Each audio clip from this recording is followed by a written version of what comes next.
नमस्कार साथियों, स्वागत है आपका ज्ञानार्पण परिवार में। तो जैसा आपको बोर्ड में दिख रहा होगा वैसा पता भी चल गया होगा कि केबीएस का नोटिफिकेशन जारी हो गया। तो वही इसी खुशखबरी के साथ हम लोग आपके सामने रूबरू हो रहे हैं। तो लगातार आप लोग ज्ञानार्पण परिवार के साथ जुड़े रहें। 6414 वैकेंसी जो अभी तक इतिहास की सबसे बड़ी वैकेंसी होने वाली है, जिसका विज्ञापन जारी हुआ केबीएस के द्वारा 2018 के बाद 2022 में जो विज्ञापन जारी हुआ वो सबसे बड़ी वैकेंसी का विज्ञापन जारी हुआ है। तो यदि आप लोग सुचारू रूप से अपनी विधिवत तैयारी करेंगे तो आपको एक वैकेंसी जरूर मिलेगी। तो आप लोग लूट लें इस केबीएस की महासंग्राम भर्ती में।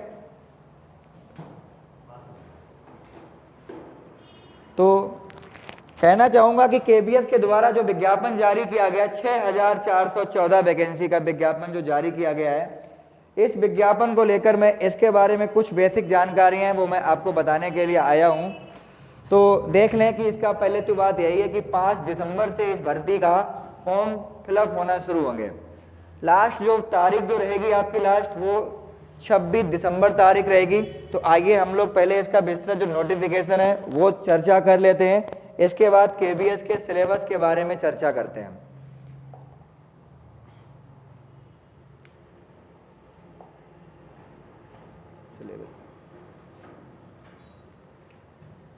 तो जैसा कि आपको स्क्रीन पर दिख रहा होगा, केंद्रीय विद्यालय संगठन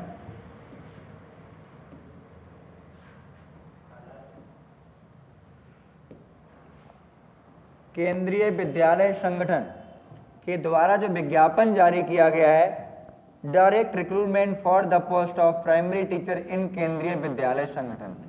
तो पीआरटी के लिए जो विज्ञापन जारी किया गया है 2022 का, आप देख सकते हैं इसमें साफ साफ दिख रहा है जो अनारक्षित वर्ग हैं उनमें 2599, ओबीसी कैटेगरी में 1731, एससी कैटेगरी में 962, एसटी में 481, जनरल कैटेगरी में 641। टोटल जो वैकेंसी है वो 6414 वैकेंसी है। इसके बाद ये आपके हैंडीकैप की 97 और 96 वैकेंसी दी गई है।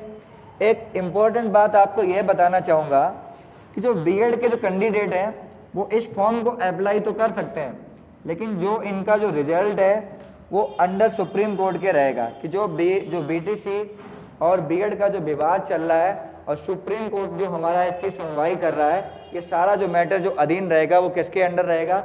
सुप्रीम कोर्ट के अंडर रहेगा। तो आप लोग लग जाएं, तैयारी में लग जाएं। वैकेंसी तो पर्याप्त है ही, जो अभी तक के इतिहास में सबसे बड़ी वैकेंसी है। 6414 वैकेंसी अभी तक नहीं आई है।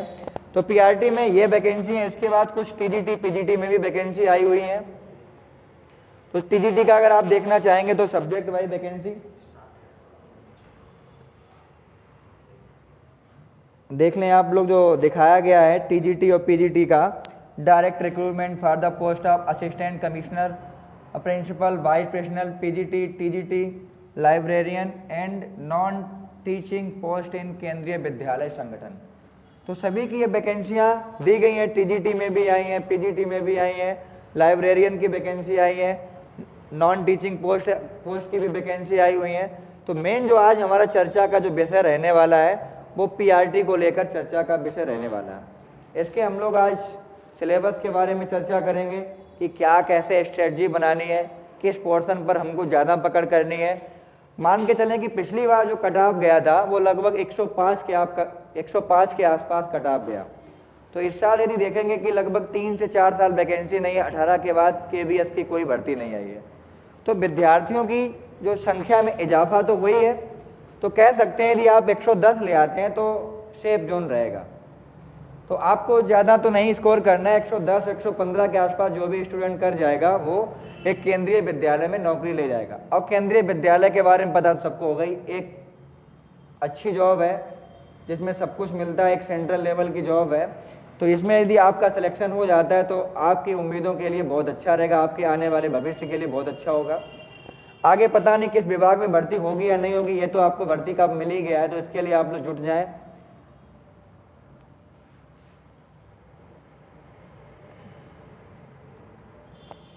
सिलेबस कहाँ पे?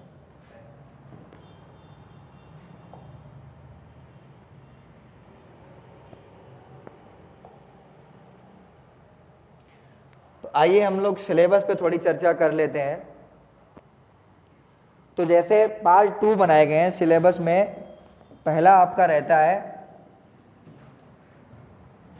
जिसमें दिया गया 10 नंबर का मैथ दिया गया है, 10 नंबर का आपका हिंदी दिया गया, 10 नंबर का अंग्रेजी दिया गया और 20 नंबर का सीडीपी दिया गया, 10 नंबर का 20 नंबर का आपको मैथ दे दिया गया। इसके बाद 80 नंबर का जो सब्जेक्ट कंसर्न है उसी पे हम लोग थोड़ी चर्चा करेंगे। जैसे केबीएस पीआरटी सिलेबस, जो आपका इंग्लिश आएगा वो कितने नंबर का आएगा, वो आपका आएगा 20 नंबर का आएगा। कितने का आएगा, तो अंग्रेजी जो आपका रहने वाला है वो आपका आएगा 20 नंबर का आएगा। उसमें ये आपको टॉपिक दिए गए हैं, टेंस आएगा, वर्ब एंड एडवर्ब आएगा, आर्टिकल आएगा, एरर करेक्शन आएगा, कंक्लूजन आएगा, ग्रामर आएगी, वोकेबलरी आएगी, सिनोनिम और एंटोसिनोनिम भी आएंगे। इसके बाद तो 20 नंबर भाई सब्जेक्ट वर्ब एग्रीमेंट आ जाएंगे, अरेंजमेंट आपका लग रहेगा, सेंटेंस कंप्रीहेंशन रहेगा, कंप्रहेंशन रहेगा, इडियम्स फ्रेज आएंगे, अनसीन पैसेज आएगा और सेंटेंस रीअरेंजमेंट आएगा। इसके बाद हम लोग थोड़ी सी बात करते हैं रीजनिंग की तरफ। रीजनिंग जो आपका रहेगा वो रहेगा 10 नंबर का रहेगा। कितने का रहेगा, तो रीजनिंग आपका रहेगा 10 नंबर का रहेगा, जिसमें आपकी वही तार्किक रीजनिंग रहेगी, इनपुट और आउटपुट रहेगा, अल्फा न्यूमेरिक सीरीज आएगी, कोडिंग आएगी आपकी, सीटिंग अरेंजमेंट आता है और आपकी आएगा डिकोडिंग आएगी, कोडिंग डिकोडिंग, डाटा इंटरप्रिटेशन आपका आता है। रीजनिंग के बाद जो अगला आपका टॉपिक है पजल भी आपका आएगा, सिलोजिज्म आएगा, रैंकिंग डायरेक्शन आएगी, ब्लड रिलेशन भी आता है। अगला जो आपका हिंदी की तरफ, तो हिंदी जो आपका रहेगा वो 20 नंबर की हिंदी आएगी। तो हिंदी भी आपकी कितने नंबर की आएगी, 20 नंबर की आएगी। उसमें आपको क्या क्या मिलेगा, एंटोनिम्स पढ़ना है, मतलब आपको विलोम शब्द, वोकेबलरी आपको पढ़नी है, fill in the blanks Hindi में भी आते हैं, एरर डिटेक्शन आएगा, ट्रांसलेशन ऑफ सेंटेंस आएगा, कंप्रहेंसिव इसमें भी आता है, फ्रेज और भाई फ्रेज को मतलब मुहावरे आएंगे यहाँ पर। इसके बाद अगला जो आपका टॉपिक रहेगा शायद सीडीपी का, जो 20 नंबर की सीडीपी आएगी। सबसे खतरनाक सीडीपी जो आती है वो केबीएस की आती है।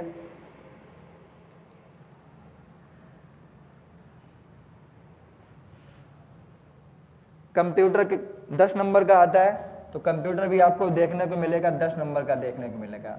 जो आपके सुपर डेट में 5 नंबर का रहता है वो आपको कंप्यूटर यहाँ पर 10 नंबर का देखने को मिलेगा। तो कंप्यूटर की जो बेसिक नॉलेज है, अगर जब बेसिक लिख दिया गया तो समझ जाए आप पूरा कंप्यूटर आपको पूरा देखना है। डेस्कटॉप के बारे में आपको पढ़ना है, इंटरनेट के बारे में आपको जानकारी इकट्ठी करनी है कि इंटरनेट क्या कैसे क्या क्या होता है, तो उसके बारे में आपको जानकारी लेनी है।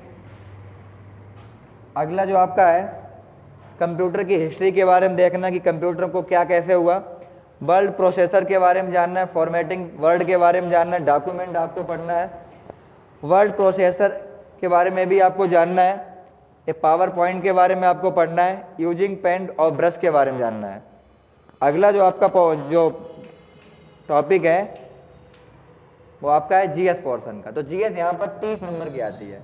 जीएस कितने नंबर की आती है, 30 नंबर की आती है। तो जीएस कितने नंबर की आती है, 30 नंबर की जीएस यहाँ पर आएगी, जिसमें से आपका 10 नंबर का जो रहेगा, आपका 10 नंबर की आपकी जीएस रहेगी, 10 नंबर की करंट अफेयर रहेगी और 20 नंबर का क्या रहेगा आपका जीएस। हाँ, थोड़ा मैं ये बताने के लिए भूल गया कि यहाँ पर जो मैथ आता है, मैथ आपका आता है 20 नंबर का आता है, जिसमें सबसे ज़्यादा जो क्वेश्चन रहते हैं वो आपके ज्योमेट्री से रहते हैं, मेंसुरेशन से रहते हैं और अलजेब्रा से रहते हैं। तो 3 पोर्शन पे आपको सबसे ज़्यादा पकड़ करनी है। अगर आप प्रीवियस ईयर आप पेपर उठा के देखेंगे तो इन 3 पोर्शनों ने ही कम से कम 10 से 11 नंबर कवर किए। तो आप समझ सकते हैं कि सबसे ज़्यादा जो आपको काम करना है मैथ में, किस पे काम करना है, अलजेब्रा पे काम करना है, मेंसुरेशन पे काम करना है और ज्योमेट्री पे काम करना है। इसके बाद जो आपकी साइंस जो आती है वो 20 नंबर की यहाँ पे आती है। जो आपके सुपर डेट में 10 नंबर की आती है, यहाँ पर जो साइंस आती है 20 नंबर की आती है। तो आप समझ जाएं 20 नंबर की यदि साइंस आएगी तो खतरनाक साइंस आती है। कक्षा 9 और 10 की जो एनसीईआरटी है आप उसको अपना आधार बना सकते हैं। बाकी हमारी संस्था के द्वारा आपको कराया जाएगा। हमारी संस्था जो भी पैटर्न कराती है वो एनसीईआरटी के ही अनुसार कराती है। तो केबीएस में जो आपको जो 20 नंबर का देखने को मिलेगा वो 9th और 10th की एनसीईआरटी आपको कवर करनी पड़ेगी।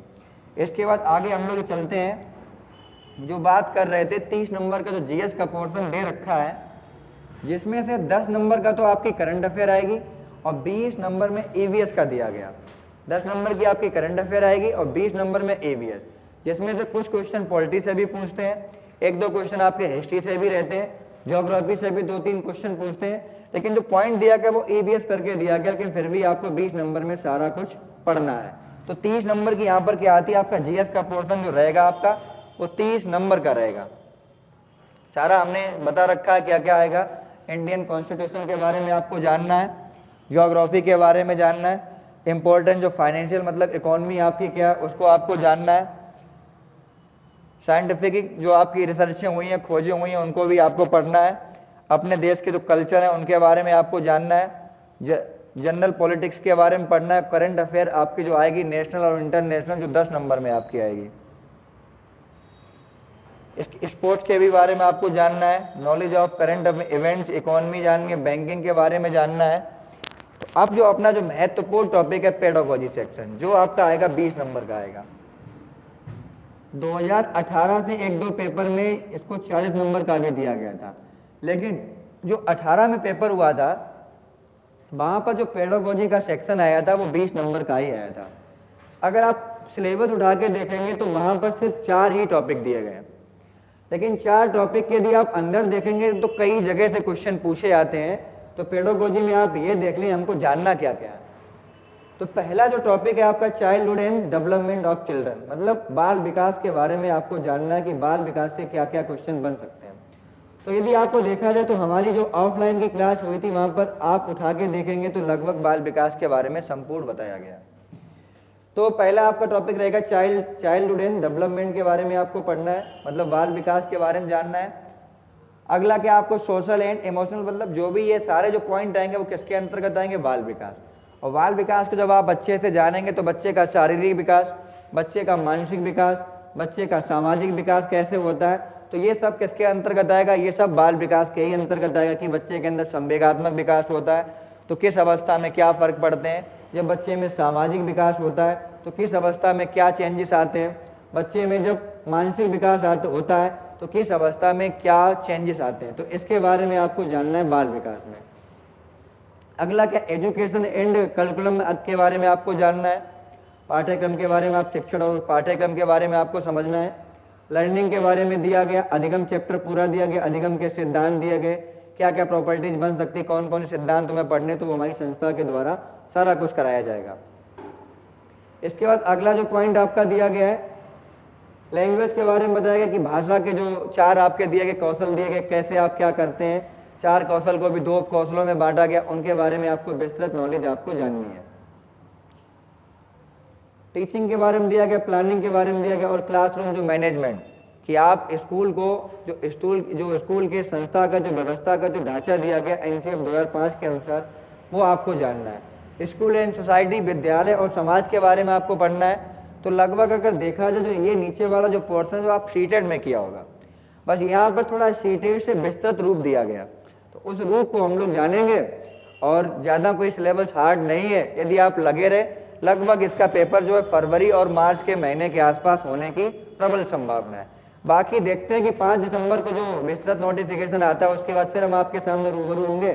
तो खुशखबरी सभी के लिए यही है, काफ़ी दिनों से 18 के बाद कोई टीचर की भर्ती नहीं आई है, पहली भर्ती केंद्रीय विद्यालय के द्वारा जारी की गई है। अब आप लोग अंदाजा लगा सकते हैं कि मार्च अप्रैल मई के आसपास आपके यूपी की भी भर्ती आपको देखने को मिलेगी। तो आप लोग अपनी तैयारी में जुड़ जाएं, एकदम से सटीक तरीके से जुड़ जाएं। आप लोग हमारी संस्था के भी साथ जुड़ सकते हैं, जो बेस्ट टीचर की फैकल्टी यहाँ पर है। तो धन्यवाद साथियों, नमस्कार साथियों।